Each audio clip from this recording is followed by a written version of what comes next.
So in this video, we'll be talking about the M88 and M89 PLC procedures in myCNC. So what these procedures do is they stop the machine motion if a certain input pin is activated.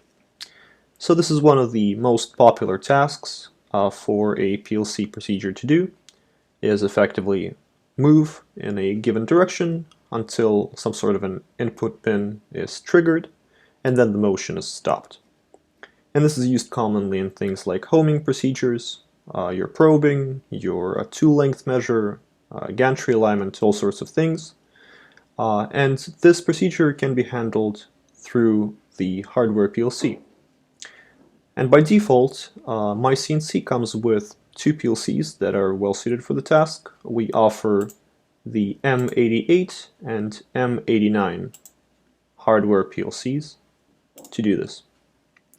And these can also be customized according to the customer's needs.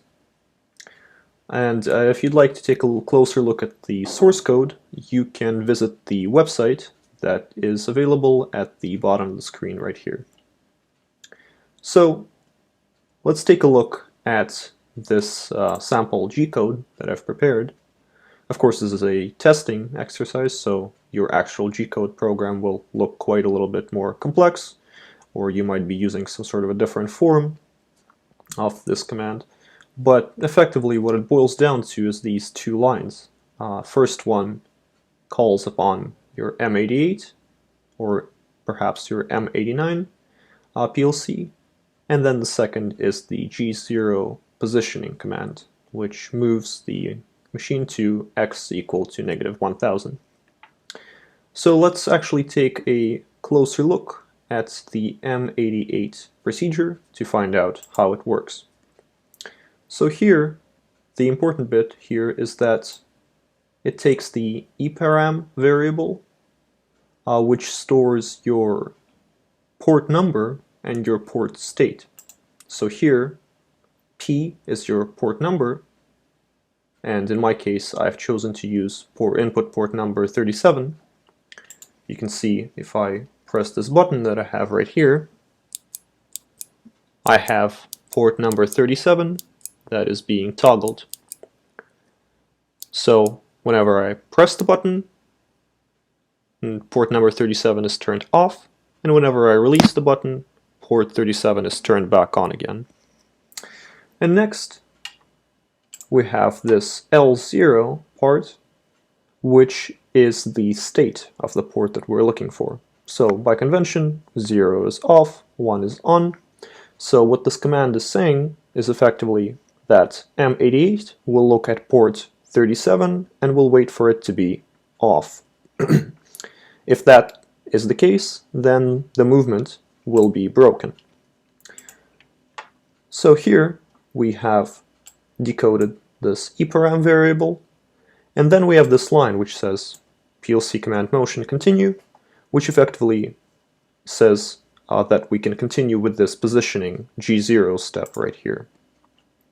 So it will start moving, and in this infinite do loop, it will check the state of the port. So whenever the state is equal to that in the eparam, so in our case that's 0, we will then break this motion. We will run this PLC command motion soft skip. So this is the soft stop command, and that's the single difference between M88 and M89. So for M88 it's the soft stop, and for M89 it's the immediate stop. Of course, you can customize the soft stop time.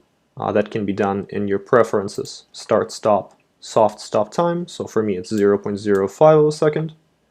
So if I'd like to use a soft stop command, I will use M88, and if I'd like to stop sending the pulses immediately when the button or the trigger or some sort of a sensor is pressed, I will use M89. So now let's actually try and run this to see how it will work. So I have started to run, and here let's say this is where the button is pressed, and the program is immediately stopped. We have effectively soft stopped the machine in 0.05 seconds. Let's say that we'd want to use some sort of a different port number. Well, then perhaps we'd use the command M88 P, let's say 30 for port number 30, L1, let's say if we'd like to monitor this port, which is typically off, and then it comes back on again when the button is pressed.